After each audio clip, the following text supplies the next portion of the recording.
non? Esa xente que quedou sin ingresos, esa xente que se viu privada do seu sustento por culpa desta pandemia e por cuestións totalmente alleas á súa vontade, cando menos a administración que ten máis cerca dela, que é o Concello, non lle cobre ese imposto. Creo que é unha cuestión bastante lógica. Aquí non se trata de unha proposta para aquela xente que non ten comida, é que eso xa se supón, é que nos días de hoxe é que só faltaría que un concello, porque por ser a administración máis preto á cidadanía, permitida que no seu ámbito houbera alguén que non ten para comer. Aquelas unidades familiares que non teñan suficientes ingresos para levar unha vida digna, que non teñan que pagar os impostos municipais. E hai que exixirlle, insisto, deberemos exixirlle o mesmo ao resto de administracións. Que pasa? Que algún dos impostos que hai, como pode ser o imposto sobre a renta, xa leva consigo que se non cobras non pagas. Pero o IBI non é así, que é o problema. Por iso é tan injusto.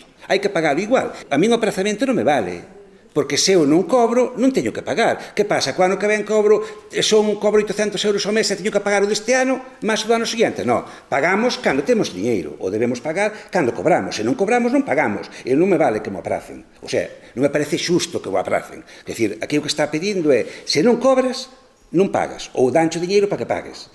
Deixémonos de salvar entes abstractos e pensemos nas persoas. E as persoas, se non cobran, non poden pagar. Que é o que se está pedindo. Non lles cobren os que non poden pagar, pero dunha forma democrática, clara, transparente, publicitada, que a xente saiba en que condicións ten dereito ás cousas, e non que teñan que pasar polo despacho do señor alcalde a servir pleitesía para ter dereito a que lle aplacen, non quiten, o pago do IBI, por exemplo.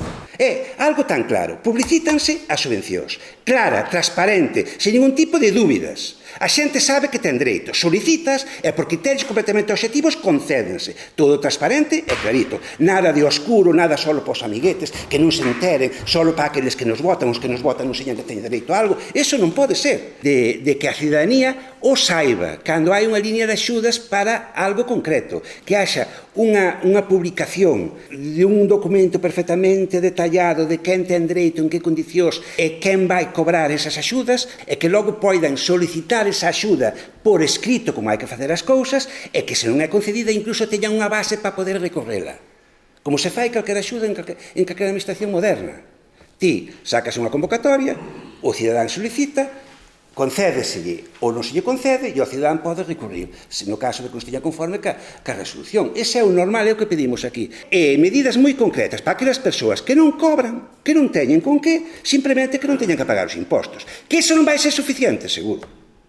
Que vai haber que poñer máis medidas encima da mesa para intentar paliar a situación, aparte de que non paguen para que poidan vivir dignamente, seguro. Pero o primeiro paso é que aquelas persoas que teñen que obrigatoriamente pagar o imposto da súa casa e non teñen ingresos, non os paguen. Ou aqueles negocios, aqueles pequenos empresarios que teñen que seguir pagando os gastos mínimos que xenera a súa actividade e non teñen ingresos, que non teñan que pagar os seus tributos, neste caso ao Concello. O Concello é a primeira administración, a que está ao lado do cidadán, a primeira que ve a súa necesidade e a primeira que ten que responder a esa necesidade. Logo, evidentemente, o Concello ten que preocuparse de exixir as outras administracións que poñen o diñeiro que non ten o Concello.